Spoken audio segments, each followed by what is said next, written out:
বাড়ি তোমরা যেখানেই থাকো اللهم صل وسلم وبارك على أيها الذين آمنوا صلوا وسلموا تسليما حقني در الشريف اللهم صل وسلم وبارك على عبدك رسول الكريم رحمة للعالمين شفيع المجرمين سيدنا مولانا ونبينا محمد وعلى آله وأهل بيته أولاده وذرياته وأزواجه وصحابه أولياء أمته أجمعين كما صليت وسلمت وباركت ورحمت على سيدنا إبراهيم وعلى آل سيدنا إبراهيم إنك حميد مجيد السلام عليكم ورحمة الله وبركاته मुअज़्ज़ज़ उलमाए किराम प्यारे हाजिरीन আমি গুনাহগার খাতাকার শিয়াকার কামিল মুর্শিদের হুকুম পালনার্থী নিজের ইসলাহের আশায় মাগফিরাতের আশায় এবং এই নুরানি কোরআনি সালানা উরসুকুল মজলিসে ফৌজ এবং বরকত লাভের আশায় দাঁড়িয়েছি। বলার মধ্যে যদি কোনো ভুল ত্রুটি বেয়াদবি হয়ে থাকে আল্লাহর ওয়াস্তে মাফ করবেন। আল্লাহ রাব্বুল ইজ্জত আমাদের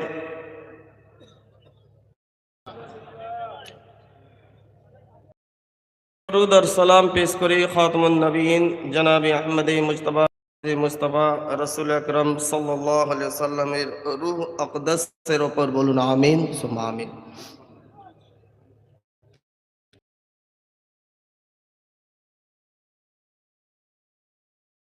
ফানি মকসের লুৎফ মজা আনন্দ সুকুন ইত্যাদি অনুভব করছি।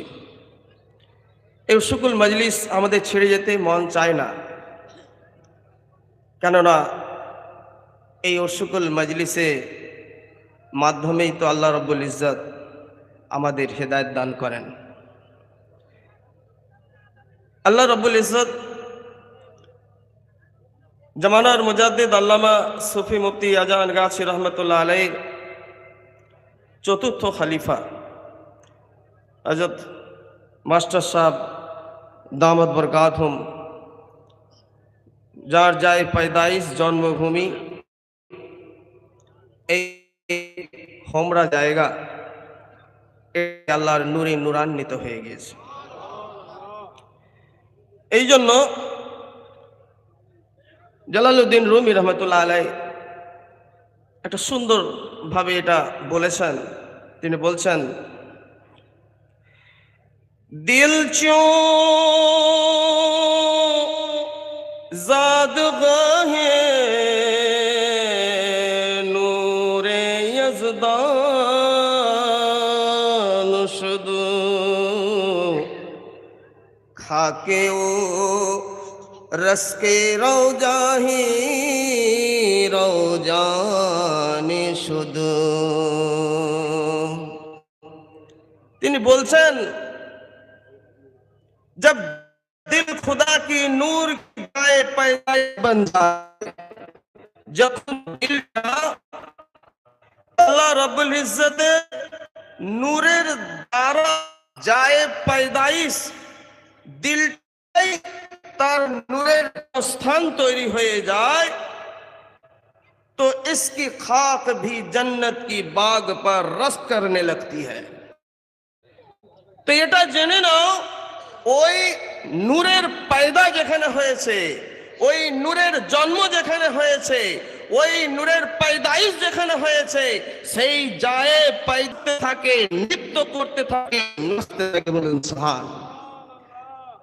তাহলে এই মাটির যদি এত মর্তবা, সেই মর্তবাযুক্ত মাটিতে আজকে আমরা এসেছি হাজিরা দিতে। কেননা আমরা কামেল মুর্শিদের গোলাম, আর তার খাকে पैदाइशে যখন আমরা আদব এবং তাজিমের সাথে এসে হাজিরা দিই, তখন আল্লাহ রাব্বুল ইজ্জতের সেই নূরের সেই তাজাল্লি আমরা অনুভব করতে পারি, বলুন সুবহানাল্লাহ। তাই আল্লাহ রাব্বুল ইজ্জত কোরআনুল কারীমের মধ্যে ইরশাদ করছেন, আমান কানা মাইতান, কি তাদেরকে কি তারা কি মৃত ছিল না, ফা আহইয়াইনাহু, এবং তাদেরকে আবার জীবিত করা হয়েছিল, তাদেরকে জীবিত করা হলো, ওয়া জাআলনা লাহু নূরান, এবং তাদের থেকে কি নূর তৈরি করা হলো, বলুন সুবহানাল্লাহ। ইয়ামশি বিহি ফিন নাস, এবং তারা এই নূর মানুষের মধ্যে চলাফেরা করে, বলুন সুবহানাল্লাহ। আজকে আমরা সত্যই আমরা কিন্তু মৃত ছিলাম। কেন মৃত ছিলাম না, দুনিয়ার যত নাজাসাত গালাজাত, দুনিয়ার শয়তানি যত কর্মকলাপ, ওই সমস্ত কর্মকলাপের মধ্যে আমরা নিজেকে নিয়োজিত করেছিলাম। শয়তানের দাওয়াতে আমরা ডাক দিয়েছিলাম, নিজেকে ইজতেনাব করতে পারি নাই, এবং আমাদের শয়তানের ওই সমস্ত ডাক দিয়ে সাড়া দিয়ে ওই দিল মৃত হয়ে গিয়েছিল। আর ওই মৃত দিলকে আল্লাহ রাব্বুল ইজ্জত কি করলেন, জিন্দা করে দিলেন। ফাআহইয়াইনাহু, তাদেরকে জিন্দা করলেন। আল্লাহ বললেন, তাদেরকে আমি জিন্দা করলাম। মৃত দিল ছিল, ওই মৃত দিলগুলোকে জিন্দা করে দিলেন। ওয়া জাআলনা লাহু নূরান, এবং তার মধ্যে তৈরি করে দিলেন নূর। আর আমরা দুনিয়ার ওই গালাজাতের মধ্যে যে দিলটা মারা গিয়েছিল, আর এই উরসুকুল মাজলিসের ওসিলায় আল্লাহ রাব্বুল ইজ্জত আমাদের এখানে এনে আমাদের দিলটাকে জিন্দা করে দিয়েছেন, বলুন সুবহানাল্লাহ। আর এই জিন্দা দিল শুধু করে দেননি, এই জিন্দা দিলের মধ্যে তিনি নূরের তাজাল্লি প্রবেশ করে দিয়েছেন। যে ঘরে যখন আমরা দেখি রাতের বেলায় ঘরের মধ্যে যদি হঠাৎ করে বিদ্যুৎ কারেন্ট চলে যায়, ঘরটি অন্ধকার হয়ে যায়। এমতো অবস্থায় যদি পুনরায় যদি বিদ্যুৎ আসে, কোন ব্যক্তি যদি বিদ্যুতের সংযোগ আবার করিয়ে দেন, তাহলে কি হয়, আবার ওই ঘরটি আলোয় আলোকিত হয়ে যায়। আল্লাহ রাব্বুল ইজ্জত তদ্রূপ ভাবে এই উরসুকুলের মাজলিসের ওসিলাতে আমাদের দিল জিন্দা করেছেন। আর ওই দিলের যে অন্ধকার ঘর, অন্ধকার গহর, এই অন্ধকার গহরকে ওই নূরে নূরান্বিত করে আলোকিত করে দিয়েছেন। এই আলোকিত হওয়ার জন্য তারা কি করেছে, ইয়ামশি বিহি ফিন নাস, তারা মানুষের মধ্যে চলাফেরা করে, এই নূরানি দিল নিয়ে চলাফেরা করে, নূরানি দিল নিয়ে তারা চলাফেরা করে। আর জামানার মুজাদ্দিদ আল্লামা সুফি মুফতি আজান গাছি রহমাতুল্লাহ আলাইহ তার খলিফাগণকে এমন বিশেষ নূরে নূরান্বিত করার ব্যবস্থা করিয়ে দিয়েছেন, তারা সেই বিশেষ নূরে নূরান্বিত হয়ে তারা তাদের দিল থেকে, তাদের দিলটা নূরের পাওয়ার হাউস হয়ে গিয়েছে। ওই পাওয়ার হাউস থেকে তারা পাওয়ার বিদ্যুৎ সেই সংযোগকে আমাদের মধ্যে বিতরণ করছেন, বলুন সুবহানাল্লাহ। সুতরাং আল্লাহ রাব্বুল ইজ্জত ওই সকল ব্যক্তি যাদের দিল নূরে নূরান্বিত হয়ে গিয়েছে, আর যাদের দিল অন্ধকার জুলমাতে, অন্ধকার ঘুটঘুটে অন্ধকার হয়ে গেছে, কামান মাসালাউ ফি যুলমাতি লাইসা বিখারিজিন মিনহা, এবং তারা সেখান থেকে কোনোদিন বেরোতে পারেনি। অর্থাৎ যারা হককে কবুল করে নিয়েছে, যারা কামেল মুর্শিদের এই দাওয়াতকে কোরআনী দাওয়াতকে যারা কবুল করে নিয়েছে তারা জিন্দা হয়ে গিয়েছে, তাদের দিল নূরে নূরান্বিত হয়ে গিয়েছে। আর যারা এই দাওয়াতকে কবুল করতে পারেনি, এটা গ্রহণ করতে পারেনি, আল্লাহ যে হক দিয়েছেন সেই হককে তারা কবুল করতে পারেনি, তারা জুলমতের মধ্যে আছে, অন্ধকারের মধ্যে আছে, তারা সেই অন্ধকার থেকে কোনো দিন বেরোতে পারবে না। এটা আমার আপনার কথা নয়, আল্লাহ রাব্বুল ইজ্জত খুদ বলেছেন যারা হককে কবুল করে নিয়েছে তাদের দিলটা মৃত ছিল, তাদেরকে জিন্দা করে নূরে নূরান্বিত করেছেন। আর যারা হককে কবুল করতে পারেনি ওই জুলমাত অন্ধকারে দিলটা ঘুটঘুটে অন্ধকার হয়ে আছে। সেই জন্য আল্লাহ রাব্বুল ইজ্জত অন্য আয়াতে বলছেন ওমা ইয়াস্তাবিল আ'মা ওয়াল বাসার। তোমরা কি জানো যে চক্ষুষ্মান যাদের চোখ আছে আর যারা অন্ধ তারা কোনোদিন এক হতে পারে না। ওমা ইয়াস্তাবিল আ'মা ওয়াল বাসীর ওয়ালা জুলমাতু আলা নূর। আর নূর আর জুলমাত কোনোদিন এক হতে পারে না। যে নূরে নূরান্বিত আল্লাহ করেছেন সেই নূর আর যাদের দিল অন্ধকার আছে এটা কোনোদিন এক হতে পারে না। ওয়ালা জিল্লু ওয়ালাল হারুর। আর রৌদ্রের সেই তাপ, উত্তপ্ত অবস্থা আর ছায়া এই দুটো কোনোদিন এক হতে পারে না। ওমা ইয়াস্তাবিল আহইয়াউ ওয়ালাল আমওয়াত। আর জীবিত আর মৃত এক হতে পারে না। সেই জন্য জামানার মুজাদ্দিদ আজকে আমাদের ডাক দিয়েছেন অন্ধকার থেকে আলোর দিকে, মৃত থেকে জীবিত হওয়ার জন্য। তিনি ডাক দিয়েছেন রোদের উত্তপ্ততা থেকে ছায়াতে আমাদের ডাক দিয়েছেন। আজকে আমরা সেই রহমতের ছায়ার মধ্যে প্রবেশ করে গিয়েছি। যে রহমতের ছায়ার মধ্যে আমরা প্রবেশ করে গিয়েছি এর থেকে আমরা কি না এমন রহমতের ছায়া, দুনিয়ার শয়তানের যত রকমের ওয়াসওয়াসা আছে ওই সমস্ত ওয়াসওয়াসা থেকে আল্লাহ রাব্বুল ইজ্জত আজকে আমাদের হেফাজত করেছেন। আজকে যদি এই দরবার যদি না পেতাম তাহলে হয়তো আমরা খাসারার মধ্যে চলে যেতাম। সেই জন্য আমাদের কিয়াদত কার করতে হবে, আমাদের কার নেতৃত্বের অধীনে থাকতে হবে না। কিয়াদত নেতৃত্ব সম্পর্কে ইমামে গজ্জালি রহমতুল্লাহ আলাইহি তিনি বলেছেন মান তালাবা রিয়াসত ফাহুয়া হালিকু।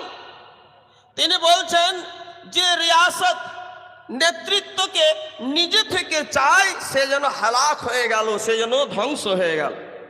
আজকে আমাদের হয়তো মনের মধ্যে অনেকের আকাঙ্ক্ষা আছে আমি নেতৃত্ব স্থানে থাকব, আমি নেতৃত্বের জায়গায়, আমি এই জায়গাটাকে নেতৃত্ব দেব, আমি নেতা হব।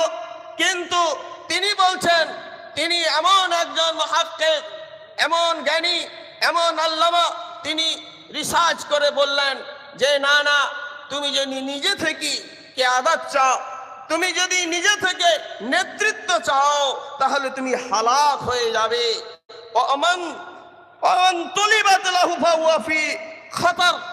আর যে জিনিসটার জন্য তুমি নেতৃত্বের আশা করো সেইটা পেয়ে তোমাকে খাতরার মধ্যে ফেলে দেবে।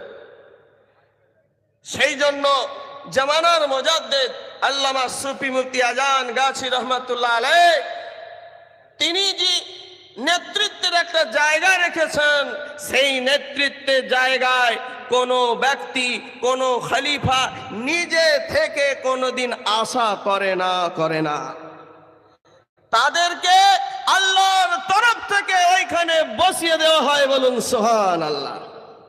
আমরা মনের মধ্যে হয়তো অনেক রকম আশা পোষণ করি, হ্যাঁ ওই নেতৃত্ব হয়তো দুনিয়াবি বিভিন্ন দিক থেকে আমরাও দেখি যে ওই নেতৃত্ব হয়তো আমার হাতে আসবে, ওই নেতৃত্ব আমার হাতে আসবে। আমি যদি নিজের দিল থেকে এইরকম আশা পোষণ করি, যে আশাটা পোষণ করা আমাকে হালাক করে দেবে, আমাকে ধ্বংস করে দেবে, আর যেটার আশা করি সেটাও খতরার মধ্যে পড়ে যাবে, সেটাও খতরার মধ্যে পড়ে যাবে। দিনের নেতৃত্ব যদি কোনো ব্যক্তি নিজে থেকে নিয়ে নেয়, সে হালাক হলো, আর ওই দিনটাকে খতরার মধ্যে, ওই দিনটাকে সর্বনাশের মধ্যে সে ফেলে দিল। কিন্তু জামানার মুজাদ্দিদ আল্লামা সুফি মুফতি আজান গাছি রহমতুল্লাহ আলাইহি এমন সুন্দর একটা নিজাম, এমন একটা হিকমতপূর্ণ নিজাম আমাদের দিলেন। সেই নিজামের মাধ্যমে ওই ব্যক্তি নেতৃত্ব দেবে যিনি উপযুক্ত হবেন। আজকে তাই হযরত সুফি মুফতি আজান গাছি রহমতুল্লাহ আলাইহি পর সুফি মুয়াজ্জিন সাহাব রহমতুল্লাহ আলাইহি তিনি নেতৃত্ব স্থানে গিয়েছেন। আল্লাহ ওনাকে ওই নেতৃত্ব দিয়েছেন, ওই নেতৃত্ব আল্লাহ দিয়েছেন, নিজে থেকে কোনোদিন আশা পোষণ করেননি। সুতরাং আজ দিনটা মজবুত আছে, বলুন সুবহানাল্লাহ। তিনিও হালাক হননি, দিনটাকেও খতরার মধ্যে, সর্বনাশের মধ্যে ফেলেননি। আজকে সুফি মুফতি আফিসি হুজুর কিবলা রহমতুল্লাহ আলাইহি তিনিও কোনোদিন আশা পোষণ করেননি, কিন্তু আল্লাহর তরফ থেকে ওনাকে ওই নেতৃত্বের জায়গা দেওয়া হয়েছিল। সুতরাং দিন খতরায় পড়েনি, তিনিও হালাক হননি। তিনি এই দরবারটাকে তিনি প্রসারের জন্য আরো বাড়িয়ে দিয়েছেন, আর দিন শক্ত হয়েছে, মজবুত হয়েছে। তদ্রুপ ভাবে সুফি মুফতি সাবল রহমতুল্লাহ আলাইহি তিনি এমন একজন ব্যক্তিত্ব, তিনিও তার সারা জীবনটা মোমবাতির মতো জ্বালিয়ে এই দরবারের এই নেতৃত্বটাকে প্রজ্বলিত করেছেন, ফুলের বাগান সাজিয়ে দিয়েছেন। দিন আলগা হয়নি, দিনের কোনো সর্বনাশ হয়নি, দিন মজবুত হয়েছে। এবং বর্তমানে সুফি মুফতি মাস্টার সাহেব দামাত বরকাতুহুম তিনিও নিজে থেকে কোনোদিন পোষণও করেননি, আশাও করেননি, উনাকে বসানো হয়েছে। দিন মজবুত জনের হাতে আছে, এবং এর প্রসার এই দুনিয়া ব্যাপী চলতে আছে, বলুন সুবহানাল্লাহ। খুবই চিন্তার বিষয়। আজকে যদি আমরা একটু খেয়াল করি, দেখব যে দুনিয়ার বহু বড় বড় মানুষ তারা কি করছেন, যে দিনের নেতৃত্ব স্থানীয় ব্যক্তিকে তারা আদব করছে না, তাদের প্রতি সেই মহব্বত পোষণ করছে না। তারা বলছে আমি ইলম হাসিল করে নেব, আর এই ইলম হাসিল করে এটা দিয়েই বেড়া পার হয়ে যাবে। না, এই ইলম তো অনেকের ছিল, এই ইলম সৃষ্টির সেই প্রথম থেকে অনেক জনের ছিল। বড় বড় বিজ্ঞানী এসেছে, দার্শনিক এসেছে, কবি এসেছে, সাহিত্যিক এসেছে, তারা অনেক বড় জ্ঞানী ব্যক্তি ছিল, কিন্তু তারা কোনোদিন এই জ্ঞান দিয়ে কিন্তু আল্লাহকে পেতে পারেনি। যদি সত্যি তাই হতো, সেই সময়কার যুগে সক্রেটিস বলুন, দান্তে বলুন, এইরকম বড় বড় দার্শনিক তারাও হয়তো তারা আল্লাহকে পেয়ে যেত। না, তারা অনেক জ্ঞানী হয়েও আল্লাহকে পায়নি। কিন্তু তার জন্য, পাওয়ার জন্য একটা জরিয়া ছিল, একটা মাধ্যম, সেটা ছিল হযরত মুহাম্মদে মুস্তাফা রাসূল আকরাম সাল্লাল্লাহু আলাইহি ওয়াসাল্লাম। উনার মাধ্যমে অত বড় জ্ঞানী ব্যক্তির প্রয়োজন হয়নি। একটা আদনা থেকে আদনা, সামান্য থেকে সামান্য মানুষ ওনার কথাকে মেনে নিয়েছে, তারা সাহাবা রাদিয়াল্লাহু তাআলা আজমাইন হয়ে গিয়েছে। তারপরে তাবেঈন, তাবেঈন, আইমাই মুস্তাহিদিন, গৌস, কুতুব, রকিব, নকিব থেকে কুল আউলিয়া আল্লাহ বুজুর্গানে দিন, এইভাবে সিনা এই নিয়ামত এসেছে। এবং ইনাদের দ্বারা একটা সামান্য মানুষ হীরের টুকরো হয়ে গিয়েছে, একটা সামান্য মানুষ আরিফ বিল্লাহর বাদশা হয়ে গিয়েছে। সুতরাং একটু যদি চেতনা ঠিক থাকে আমাদের, যে নিজস্ব জ্ঞান, নিজস্ব বুদ্ধি, নিজস্ব ইলম দিয়ে কোনোদিন আল্লাহকে পাওয়া যায় না। আল্লাহকে পেতে গেলে একজন রাহবারের প্রয়োজন হয়। আল্লাহকে পেতে গেলে একজন রাহবারের প্রয়োজন হয়। আর এই রাহবার কে হবে না, হাদিসে মোবারকার মধ্যে আছে কার ইতাআত করবে, কি ইতাআত করবে। রাসূলুল্লাহ সাল্লাল্লাহু আলাইহি সাল্লাম বলছেন ইন্নামা তাআতু ফি মা'রুফি, যেটা হচ্ছে যে তোমরা ইতাআত করবে, যেটা সর্বোত্তম জিনিস হবে, সেই সর্বোত্তম জিনিসটা হবে তোমার যে রাহবার হবে, সেই রাহবার আল্লাহ আল্লাহ রসুলের কথা, কোরআন হাদিসের কথা তোমার কাছে পৌঁছে দেবে। আর ওই উনার কথা, উনার নসিহতকে তুমি যদি তোমার মাথা তাজ করে নাও, তাহলে তোমার এই ইতাআতটা তোমাকে কামিয়াব করে দেবে। এই ইতাআত তোমাকে কামিয়াব করে দেবে। এবং এই ইতাআত সামান্য পরিমাণে একটি ছোট্ট গাছের গুড়ি যা নির্জীব ছিল, সে নবী করিম সাল্লাল্লাহু আলাইহি সাল্লাম শুধু সংস্পর্শে এসেছিল। মানুষ তো দূরের কথা, জানদার নয়, বেজান একটা নির্জীব গাছের গুড়ি ছিল। এই গুড়ি সেই নবী করিম সাল্লাল্লাহু আলাইহি সাল্লামের সংস্পর্শে এসেছিল, সে জীবিত হয়ে গিয়েছিল। যখন নতুন করে মসজিদে নববী গঠন করা হলো, মেম্বার গঠন করা হলো, ওই গাছের গুড়িকে সরিয়ে দেওয়া হলো। তখন এই গাছের গুড়ি বলছে ওস্তুনে হান্নান দর হিজরে রসূল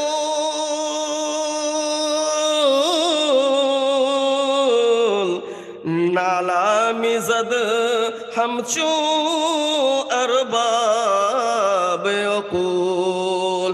ও দুনিয়ার মানুষ শোনো শোনো, ওই উস্তুনে হান্নান, ওই শুকনো গাছের গুড়ি, শুকনো খেজুর গাছের গুড়ি, ও আল্লাহ রসুল সাল্লাল্লাহু আলাইহি সাল্লামের সংস্পর্শে এসে আরবাবে উকুল, ওই আকলমন্দ মানুষের মতো, ওই আকলমন্দ মানুষ, হাইওয়ানে নাতিক যে মানুষের চিন্তা ভাবনা বিবেক বিবেচনা দিয়েছে আল্লাহ, ওনার ওই আল্লাহ যাদেরকে বিবেচনা দিয়েছে, ওই সৃষ্টির শ্রেষ্ঠ মানুষের মতো সেও জানদার হয়ে গিয়েছে শুধুমাত্র সংস্পর্শে আসার দরুন।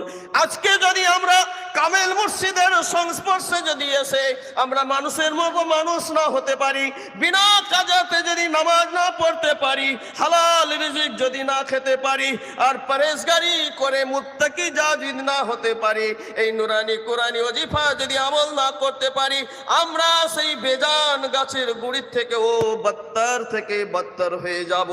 তাই আমরা প্রত্যেকে কামেল মুর্শিদের এই নসিহতটাকে শিরোধার্য করে নিয়ে শুধু নিজে নয়, আমাদের পরিবার, আহেল বর্গ, আমাদের বংশ পরম্পরায় যেন এই নসিহতটাকে মেনে জান্নাতের হকদার হয়ে এই দুনিয়া ছেড়ে চলে যেতে পারে। ওমা আলাইনা ইল্লাল বালাগ। হাক্কানি দারুস শরীফ।